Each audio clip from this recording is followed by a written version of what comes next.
सभी टीचर्स की पीडीएफ मिलती है। मैं पीडीएफ जानबूझ के प्रोवाइड नहीं कराती, क्योंकि मुझे ऐसा लगता है कि चीज़ों को लंबे टाइम तक अगर याद रखना है तो हैंड रिटन नोट्स बनाने बहुत ज़रूरी है, बहुत ही ज़्यादा। मैथ्स की आप प्रैक्टिस कर लेते हैं, रीजनिंग की आप प्रैक्टिस कर लेते हैं, लेकिन अगर जीके के आप खुद हैंड रिटन नोट्स नहीं बनाओगे ना बच्चों, तो ये लंबे टाइम तक याद नहीं रहेगा। अब ये नहीं पता कि एग्जाम 5 महीने बाद होगा, 10 महीने बाद होगा या साल लग जाए, तो साल भर तक आपको ये सब चीज़ें फिर याद रखने में दिक्कत आएगी। इसीलिए बार बार कहती हूँ कि नोट्स की कोशिश करो, अपने आप बनाओ। मैं लास्ट में जो तुम्हें ये टॉपिक पूरा लिखती हूँ ना, पहले इसमें मेरा आधा घंटा टाइम लगता है। इसमें आधा घंटा रोज मैं 8 बजे यहाँ आके ये पूरे नोट्स लिखती हूँ, क्योंकि जब तक हैंड रिटन बात नहीं बनेगी तब तक चीज़ें याद नहीं रहेंगी। मैं खुद जैसे पढ़ती हूँ ऐसे इसी ट्रिक से चाहती हूँ तुम भी पढ़ो। ये नोट्स मैं अपने नोट्स में से ही बनाती हूँ सारे। ये कहानियाँ मुझे एज इट इज याद है, लेकिन फिर भी नोट्स बनवाती हूँ ताकि तुम्हें भी ये कहानियाँ मेरी तरह याद हो जाए। ठीक है, तभी बात बनेगी। अगर ये सोचोगे बस बिना काम किए मेहनत मिल जाए, बिना मेहनत किए फल मिल जाए, तो ये चीज़ नहीं चलती, मेहनत करनी पड़ेगी। चलिए, कल हम लोगों ने बातचीत की थी एक काल की जिसे नाम दिया जाता है मौर्योत्तर काल। क्यों कहते हैं मौर्योत्तर? क्योंकि ये मौर्यों के बाद आए। मौर्य हमें याद है ना, 3 बहुत बड़े राजा, चंद्रगुप्त मौर्य, उनका बेटा बिंदुसार, उनका बेटा अशोक। फिर कैसे अशोक ने अपनी क्षत्रिय धर्म का पालन नहीं किया और धीरे धीरे धीरे करके उसके कुणाल और फिर दशरथ और इस तरह के मैंने नाम बताए थे आपको, इतने कमजोर हो गए कि महज एक छोटे से सेनापति ने इनके वंश का खात्मा कर दिया। देवभूति बताया था अंतिम वंशज था, जिसका मर्डर कर दिया और अपना एक वंश बना दिया। मौर्योत्तर काल में 2 तरह की अलग अलग रियासतें जो यहाँ पे दिखाई दी। एक थे हमारे ऊपर विदेशी अटैक होने लग गए, क्योंकि अब अशोक के वंशज कमजोर थे, तो विदेशियों को पता चल गया कि भाई इंडिया अमीर देश है, यहाँ जाके अटैक करो, इनसे छीन लाओ सामान, तो विदेशी अटैक हुए। ऐसे ही कुछ अपने देश में देसी राजा भी धीरे धीरे करके उभर गए, जो टॉपिक मैंने आपको कंप्लीट करा दिया। आपको याद भी होगा, अब 2 दिन से हम मौर्योत्तर काल ही पढ़ रहे थे, इंडियन छोटे मोटे राजा। इनमें सबसे इंपॉर्टेंट पहला नाम लिया था मैंने शुंग वंश का। 3 बताए थे, वैसे 10 थे टोटल, 3 के नाम सीरीज में बताए थे। पुष्यमित्र शुंग, बिल्कुल कट्टर ब्राह्मण, जिन्होंने की बहुत सारे ऐसे काम किए जो उस टाइम पर ब्राह्मणों को कहीं ना कहीं दबाने की कोशिश, ऐसा उन्हें लगता था, की गई थी, क्योंकि सम्राट अशोक ने बौद्ध धर्म को बढ़ावा दिया और इनको ऐसा लगता था कि इसी के कारण जो ये ब्राह्मण धर्म था ये दब गया, तो इन्होंने वापस से ब्राह्मण धर्म को उबारने के लिए काम किया। और इसी काल में, शुंग काल में ही मनुस्मृति की भी रचना हुई। मैंने आपको बताया था मनुस्मृति में ब्राह्मणों को पूरे इसमें विश्व में, संसार में नंबर 1 श्रेष्ठ करार दिया गया है। लेकिन उसमें दिक्कत यह है कि एक तो शूद्रों की और एक महिलाओं की स्थिति बहुत खराब बताई गई है। ये कहा गया कि ये इसी के लायक हैं, जो कि शब्द गलत दिखते हैं। इसीलिए बहुत सारे लोग अब कहते हैं कि मनुस्मृति का बाइकआउट करना चाहिए, मनुवादी सोच नहीं रखनी चाहिए। अच्छाई देखें तो बहुत सारी अच्छी बातें भी हैं, लेकिन कुछ गड़बड़ियां भी हैं। चलो, जो भी है वो डिस्प्यूट का मामला है। ये शुंग वंश के टाइम पर है। ये आदमी कर ब्राह्मण था, इसलिए सेना में भी ढेरों ब्राह्मण ही शामिल थे। इन्होंने अश्वमेध यज्ञ करवाया और इनके गुरु बताया था मैंने आपको पतंजलि थे। फिर इनका बेटा हुआ अग्निमित्र, जिसके ऊपर किताब लिखी गई मालविकाग्निमित्रम, बहुत बाद में जाके कालिदास ने संस्कृत भाषा में। और उनका बेटा हुआ वसुमित्र। फिर ऐसे करते करते करते 9वें नंबर पर भागभद्र था, जिनके टाइम में एक विदेशी हेलियोडोरस नाम का राजदूत आया कि क्या आपके इलाके में विदिशा बेसनगर में, बेसनगर कह लो, जो इनकी राजधानी थी, वहां एक स्तंभ लगवा लें, गरुड़ स्तंभ, और वहां वो स्तंभ लगाया गया। 10वें का मर्डर कर दिया एक छोटे से आदमी ने और इस वंश का खात्मा हो गया। अगला वंश जो चला उसमें महज 4 राजा आए और कुछ कोई बड़ा नाम नहीं था, कण्व वंश, कुछ भी इतिहास में बहुत बड़ा नहीं है। फिर इसके बाद तीसरा वंश शुरू होता है, जिसकी शुरुआत करने का श्रेय जाता है सिमुक को, और जिस वंश का नाम है सातवाहन। आप समझ गए, जो कल हमने डिटेल पढ़ी थी, महाराष्ट्र, आंध्र प्रदेश, तेलंगाना के इलाके में जो डेवलप हुआ, अगर नदियों की बात करें, कृष्णा और गोदावरी के डेल्टाई इलाके में, ये वही सातवाहन है, जिनमें 2 बड़े नाम मैंने आपको बताए थे, माँ के नाम से भी जाने जाते हैं, गौतमी पुत्र शातकर्णी, और एक था पुलवामी या पुलमावी, पुलोमा भी उन्हीं का नाम है, वशिष्ठी पुत्र, यानी वो वशिष्ठी नाम की महिला के बेटे थे। और फिर मैंने बताया था कैसे एक राजा के पे 2 पतवार वाली नाव थी, कैसे एक राजा के पे यज्ञश्री जो थे शातकर्णी, उनके पे एक बस नाव का अंकन था। ये दिखाता है कि उनका इंटरनेशनल पोर्ट में या व्यापार में इंटरेस्ट था। ये सब बातें हमने कल कर ली। देशी कल हमने पढ़ लिए थे, इन्हीं के पैरेलल में आज विदेशी स्टार्ट करेंगे। अगर आपको ये समझ में आ गया तो ये समझना बेहद आसान है। ये तीनों इंडियन हैं और इसमें इन दोनों ने ब्राह्मण धर्म को बहुत बढ़ावा दिया।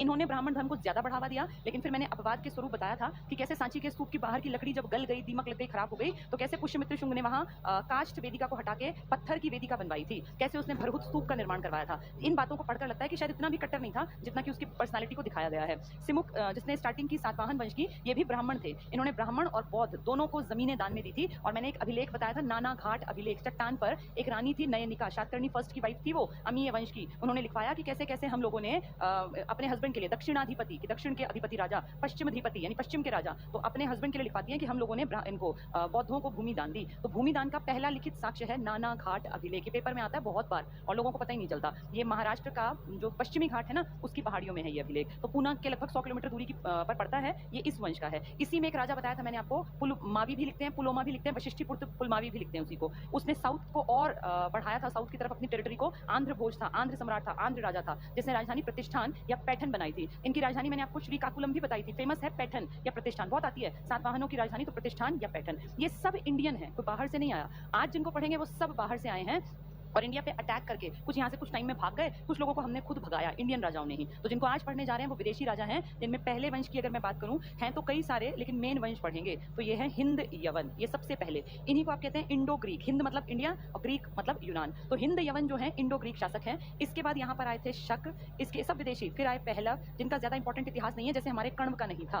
और इसके बाद आए सबसे ज्यादा इंपॉर्टेंट, जिनको हम कहते हैं कुषाण वंश। ये सारे के सारे वंश हैं, हिंद यवन, शक, पहलव और कुषाण, ये 4 विदेशी हैं। इन्हीं के साथ 3 देसी कौन थे, शुंग वंश, कण्व वंश, सातवाहन। ये ऊपर नीचे वाले ब्राह्मण हैं, नीचे वालों ने ब्राह्मणों को भी जमीन दान में दी है और बौद्धों को भी। इन्होंने स्टार्टिंग में बौद्धों के लिए बहुत तोड़फोड़ की, लेकिन बाद में एग्जाम्पल है जब इन्होंने ब्राह्मणों के साथ साथ बौद्धों को भी थोड़ा बहुत बढ़ावा दिया। ये कट्टर टाइप के ब्राह्मण थे। कण्व में कोई खास राजा थे नहीं, 4 ही थे। आज इन चारों को पढ़ेंगे, इनमें से जितने कर पाएंगे। तो पहली प्रायोरिटी पर पढ़ते हैं हिंद यवन को।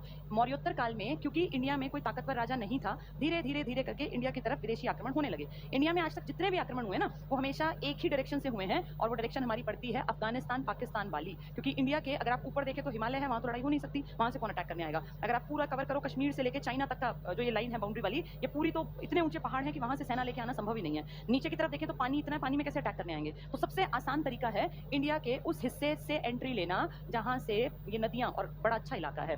तो हमारे यहाँ पे ये एंट्री कैसे हुई अफगानिस्तान से। एक शासक था, एक इलाका था बैक्ट्रिया, बैक्टीरिया नहीं है ये साइंस वाला, ये बैक्टीरिया है, बैक्टीरिया। बैक्टीरिया में एक राजवंश था, ये ना आपको याद है मैंने पढ़ा था अलेक्जेंडर द ग्रेट, सिकंदर महान। सिकंदर महान के बाद फिर सेल्यूकस निकेटर था, फिर निकेटर जो था उसकी बेटी की शादी आपको याद हो हेलेना। हेलेना जो थी वो कहाँ पर थी, उसकी शादी हुई थी कार्नेलिया या हेलेना की अपने यहाँ से, जो चंद्रगुप्त मौर्य था उसी के बारे में सारा उन्हीं का वंश आगे चल रहा है। और बैक्टीरिया में एक वंश आगे बढ़ता है, एक राजा, इसका नाम है यूथिडेमस। इनके नाम थोड़े से टफ लगते हैं, सुनोगे तब याद होंगे। यूथिडेमस, इस यूथिडेमस का ये वंश ही यूथिडेमस वंश कहलाएगा। ये इसका बेटा जन्म लेता है जिसका नाम है डेमेट्रियस।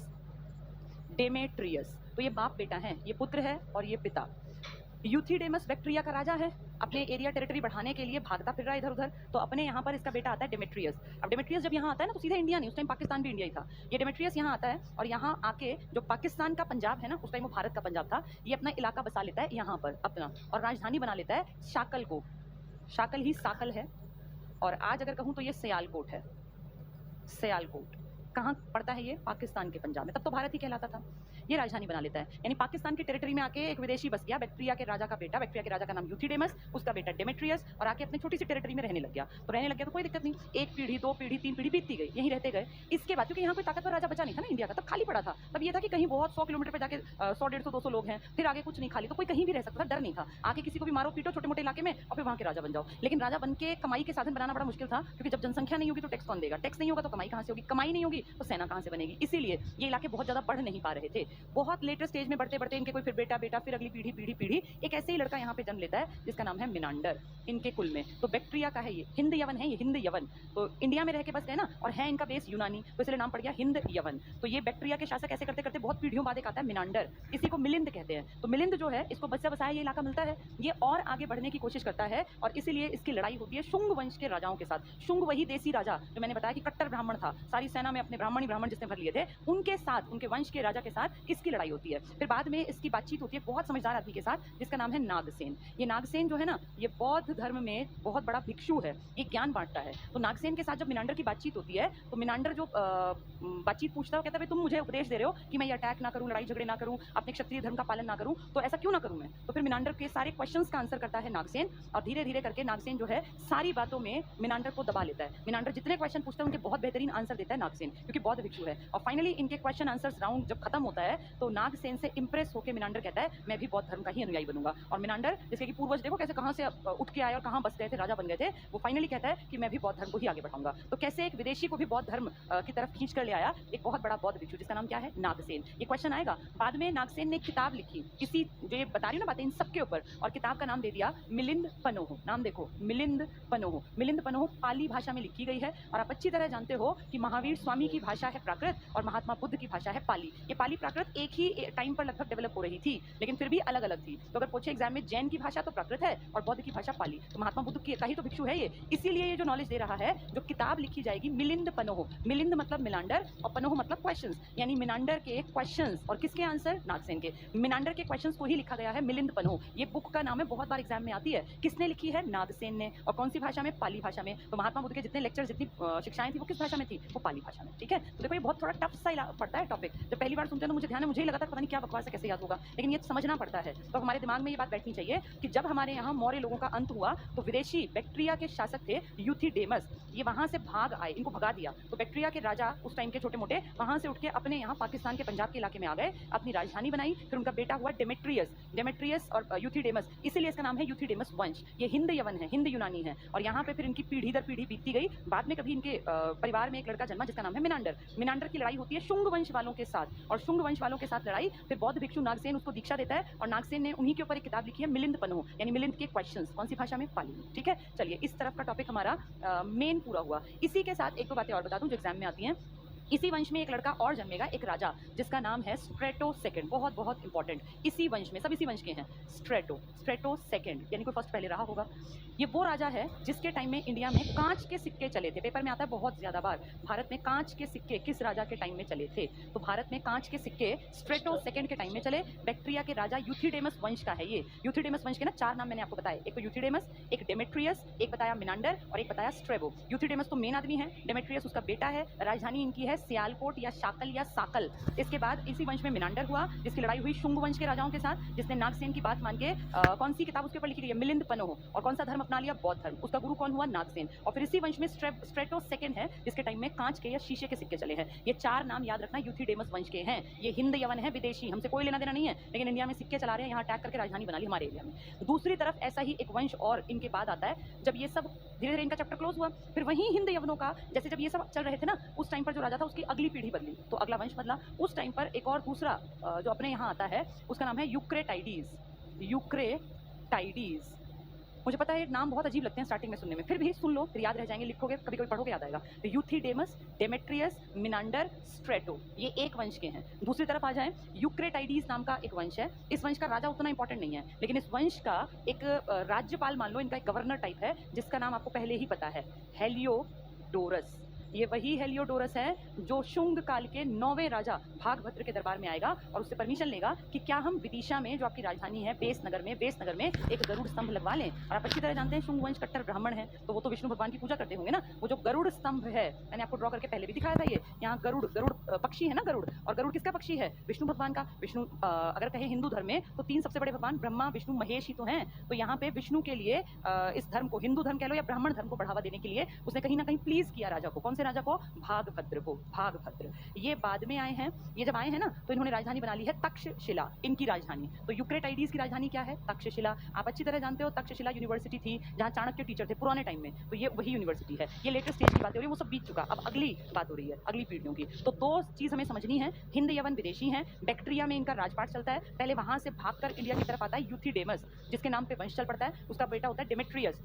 फिर उसी पीढ़ी में आगे मिनांडर है, फिर उसी में आगे है स्ट्रेटो सेकंड, जिसने क्या चलाए थे? कांच के सिक्के। मिनांडर जिसके नाम पर किताब है मिलिंद पन्हो, कौन सा धर्म अपना लिया? बौद्ध धर्म। और उससे पहले वो बाप बेटा थे ही। इसी के बाद लेटर स्टेज में आए यूक्रेटाइडीज। इस वंश का राजा इंपॉर्टेंट नहीं है, इनकी राजधानी है तक्षशिला। वो तक्षशिला में बैठे हैं, ये आगे तक गए थे। ये कहां तक गए थे? ये पंजाब तक और नीचे तक, तभी तो इनकी राजधानी सियालकोट है, आज पाकिस्तान में पड़ता है सियालकोट। ठीक है, तो इस वंश में राजा इंपॉर्टेंट नहीं है, लेकिन इनका ये काम इंपॉर्टेंट है। इनका हेलियोडोरस, जिसने भागभद्र से परमिशन लेके वो एक पिलर स्तंभ, गरुड़ स्तंभ किस तरफ इशारा करता है कि इन लोगों ने वैष्णव धर्म में अपना इंटरेस्ट दिखाया। और यहाँ विष्णु भगवान के लिए ना भागवत शब्द लिखा हुआ है, भागवत। अभी भी आप लोग भागवत कथा होती है, तो वो हिंदू धर्म की है तो ब्राह्मणों की है, तो भागवत शब्द का यूज किया है विष्णु भगवान के लिए। इस पर पिलर पर लिखा हुआ है। अपने आप को क्या बोला? मैं वैष्णव हूँ, मतलब मैं विष्णु भगवान का सेवक हूँ, उनका दास हूँ। और गरुड़ इसके ऊपर पक्षी है, वो पक्षी है विष्णु भगवान का। तो ये है इनकी कहानी। मौर्योत्तर काल में किसकी कहानी है? ये हिंद यवन राजाओं की। हिंद यवन राजा इंडिया में पहले राजा हैं जिन्होंने ये कांच के सिक्के चलाए थे। हिंद यवन, क्या नाम है उस राजा का? Strato second. और हिंद यवनों का जो इतिहास लिखा गया ना, वो सिक्कों के आधार पर लिखा गया है। तो दिमाग में ये चीज फिट कर लो, सिक्कों के आधार पर किसका इतिहास लिखा गया?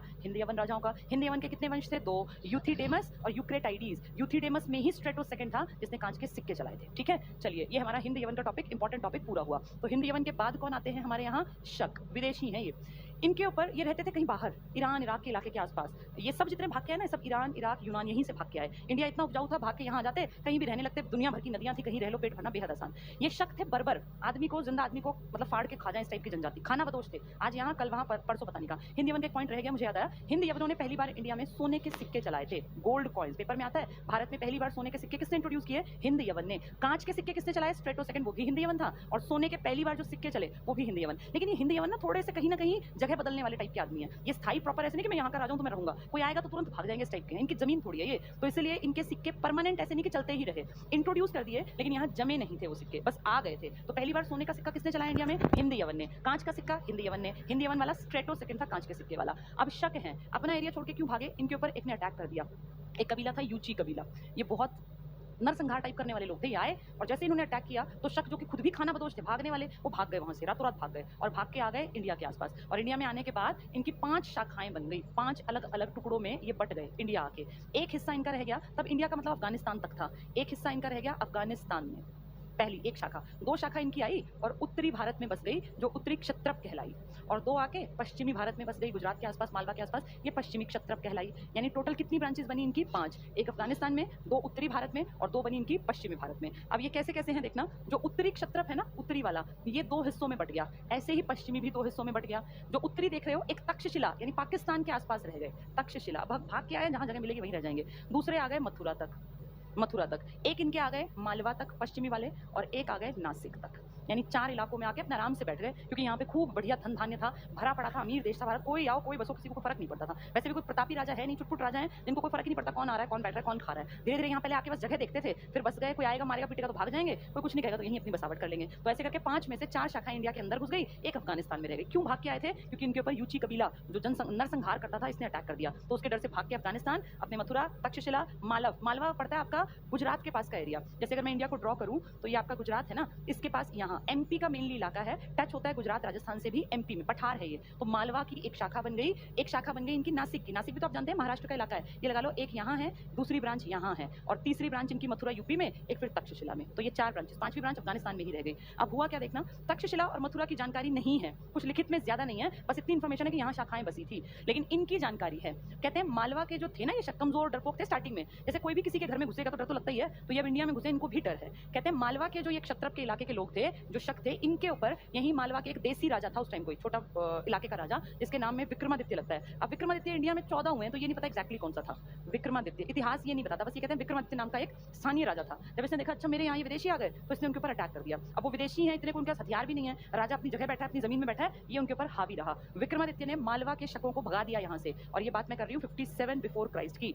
यानी अब 0 आने वाला है, उसके बाद एडी स्टार्ट होगा ना, ईस्वी, तो 0 साल आने से 57 साल पहले ये जो विदेशी कहीं से भाग के आए थे यूची कबीले के आक्रमण के कारण, ये बैठे थे आराम से मालवा में। मालवा का देसी राजा था इंडिया का विक्रमादित्य, इसने इनको भगा दिया यहाँ से और ये भाग गए। 57 बिफोर क्राइस्ट में, 57 ईसा पूर्व में ऐसा हुआ, इसीलिए इस साल में विक्रम संवत चला था। ये एग्जाम में आ सकता है। और ये कहाँ से भगाए थे? मालवा से ना, इसीलिए इसको कहते हैं मालव संवत। संवत होता है जब कोई बहुत बड़ी घटना होती है किसी साल में, तो उससे कुछ नया शुरू कर देते हैं। तो मालव संवत और विक्रम संवत और लिख दो, और कृत संवत, ये साल हैं, 3 चीजें एक साथ। विक्रमादित्य राजा का नाम है तो विक्रम संवत, मालवा के पठार से भगाए हैं तो मालव संवत, और कृत वैसे ही कह दिया गया, संस्कृत नाम था। तो ये संवत किसके कारण है? मालवा से भगा के। कहाँ भाग गए वो? मथुरा। ना इनकी ज्यादा जानकारी ना इनकी, इनके बारे में कहानी मैंने आपको बता दी। नासिक भी इसी तरह थे, वो आराम से रह रहे थे, फुटफुट लड़ाइयाँ हुई लेकिन वो रहते रहे। बाद में कहते हैं मालवा में एक दूसरी शाखा उभरी, इतना उम्मीद करती हूँ समझ में आ गया होगा। शक कहाँ से आए हैं? विदेश से। किसने भगाए वहां से? यूची वालों ने, वो कबीले के लोग थे। वहां से भाग के कितने भागों में बट गए? 5 भागों में। एक अफगानिस्तान रह गया, एक तक्षशिला आया, एक मथुरा आया, एक नासिक आया और एक मालवा आया। मालवा वालों को किसने पीटा यहाँ पर? विक्रमादित्य, कोई इंडियन देसी राजा ने।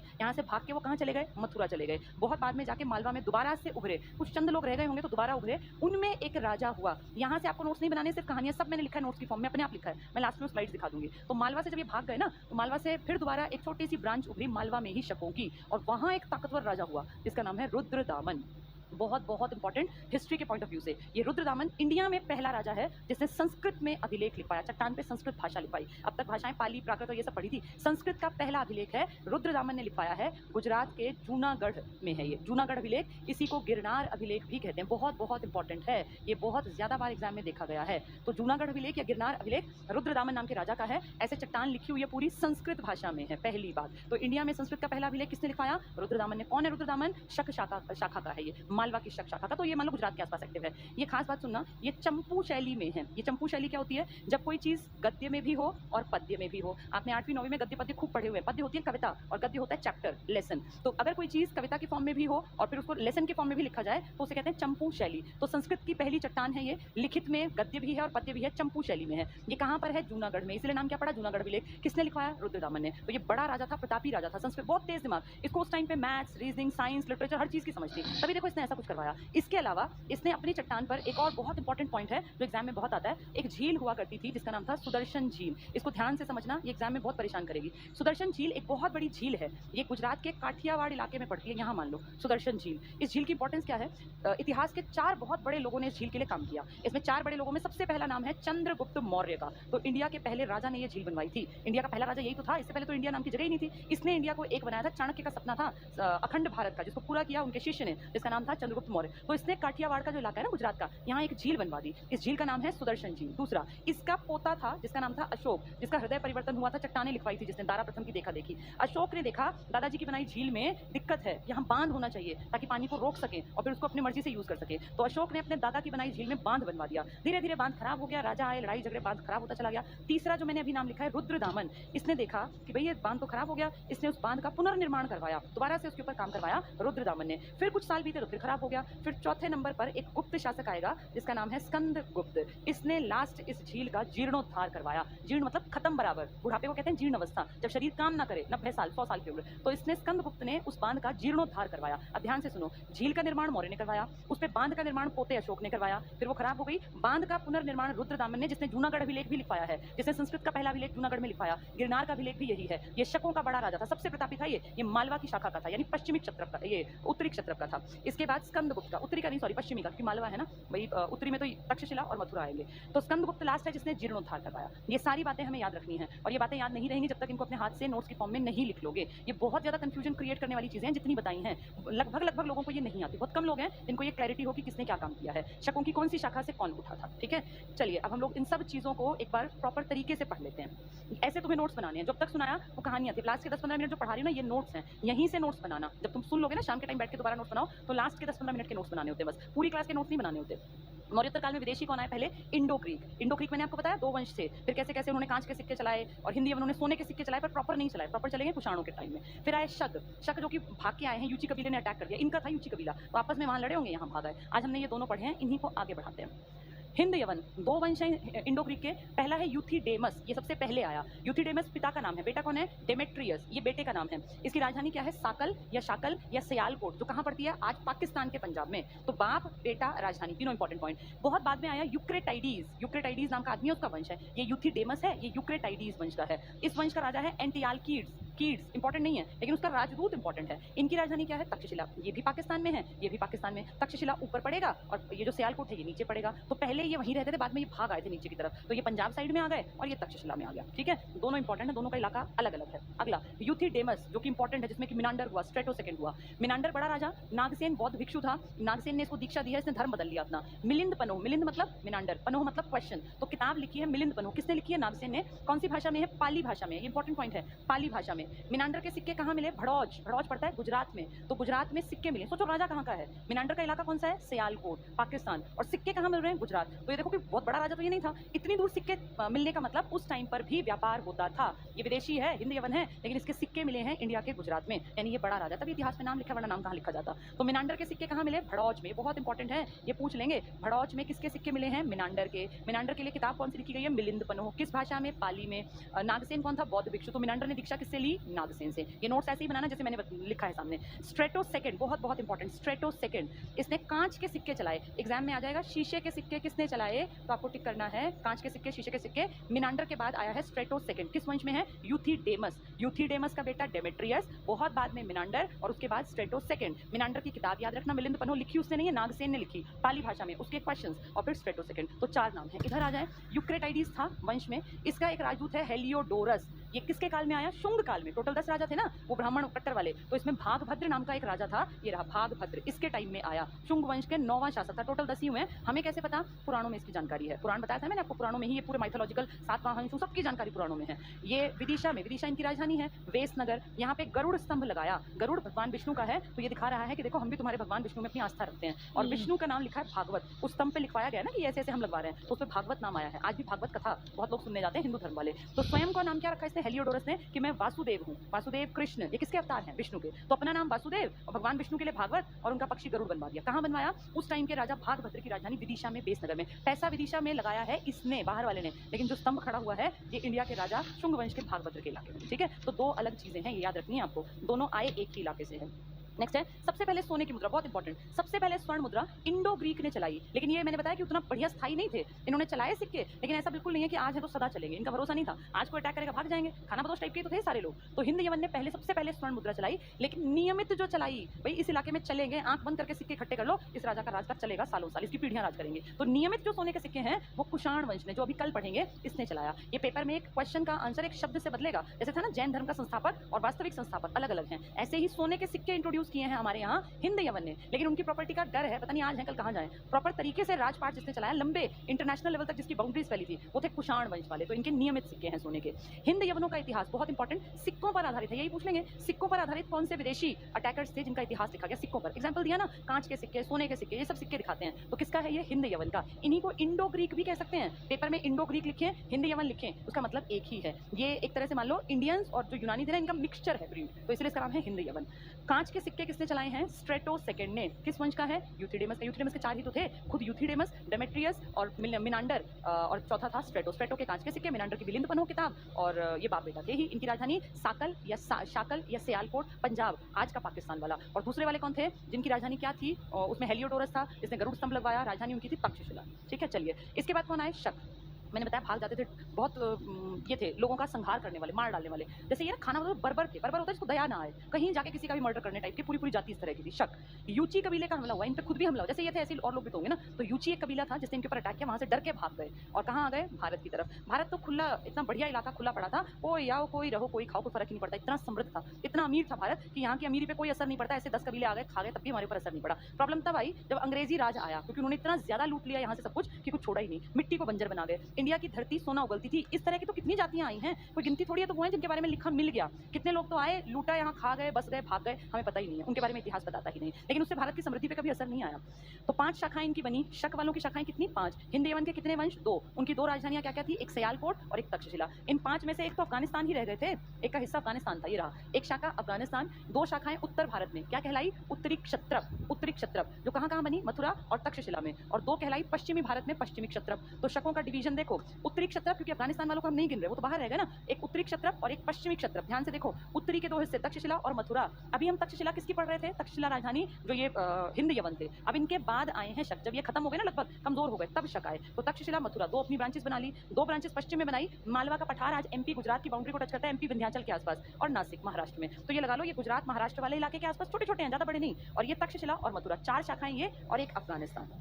नेक्स्ट है मालवा के शकों को हराया। जो मालवा के शक थे ना, आके बैठ गए थे, इनको यहीं के देसी राजा ने हरा दिया। क्या नाम था उसका? विक्रमादित्य ने। तो मालवा में जो पश्चिमी क्षत्रप का हिस्सा था, मालवा और नासिक, तो मालवा वालों को पीटा किसने? विक्रमादित्य, देसी राजा ने। 57 बिफोर क्राइस्ट, इस सन में, अभी एडी स्टार्ट नहीं हुआ, और इसीलिए इस साल को विक्रम संवत की स्टार्टिंग मानते हैं। विक्रमादित्य राजा था ना, मालवा के इलाके में पीट के उनको भगाया, तो मालव संवत, और इसी का नाम क्या है? कृत संवत। एग्जाम में बहुत बार ऐसा आता है, 4 राजा 4 सन कहेंगे, मिलान करो संवत का, तो कह देंगे उसमें शक संवत, विक्रम संवत, हिजरी संवत। अब आपको पता होने चाहिए कौन सा संवत कब स्टार्ट हुआ। तो अभी हम पहला संवत पढ़ा रही हूं, अब तक मैंने संवत नहीं पढ़ाया। एक संवत फिर कल पढ़ेंगे कनिष्क के टाइम में। आज हम पहला संवत पढ़ रहे हैं, जो हमें याद रखना है, विक्रम संवत। ये 0 से 57 साल पहले स्टार्ट हुआ। क्यों स्टार्ट हुआ? क्योंकि विक्रमादित्य नाम के राजा ने शकों की एक शाखा को पीट के यहाँ से निकाल दिया। कौन थे वो? मालव, यानी पश्चिमी क्षत्रप वालों को पीट के भगा दिया शकों को। शक बर्बर हैं, आदमी को मार डालें, जिंदा आदमी को उस तरह के, हमारे इस राजा ने भगा दिए वो। तो 57 BC, ये पहला है, पहला। अब ऐसे धीरे धीरे मैं 4 बताऊंगी, तुम्हें जैसे टाइम बीतेगा। ये फर्स्ट याद रखने की चीज है। तो कृत संवत, मालव संवत, विक्रम संवत, जब विक्रम नाम के राजा ने, विक्रमादित्य ने, मालवा के शकों को भगा दिया। ये शक विदेशी हैं, 5 शाखाओं में आए थे, यूची कबीले ने इन पे अटैक कर दिया था। नेक्स्ट देखें, बाद में मालवा में अन्य शाखा उभरी शकों की, वो तो भाग गए, फिर कुछ 2-4 रह गए, तो उनकी शाखा उभरी, उनके वंशज उभरे। इसमें ताकतवर राजा कौन जन्म लेगा? रुद्र दामन। देखो इंपॉर्टेंट लिखा हुआ है, रुद्र दामन, ये सबसे बड़ा। शकों का तुमने अब तक नाम नहीं सुना, बस शाखाएं पढ़ रहे हो, अब नाम सुन रहे हैं। शक पहला राजा रुद्र दामन। ये शक राजा है, पश्चिमी क्षत्रप में जन्मा, क्योंकि मालवा पश्चिमी में है। मालवा वाले भाग के मथुरा चले गए थे पहले।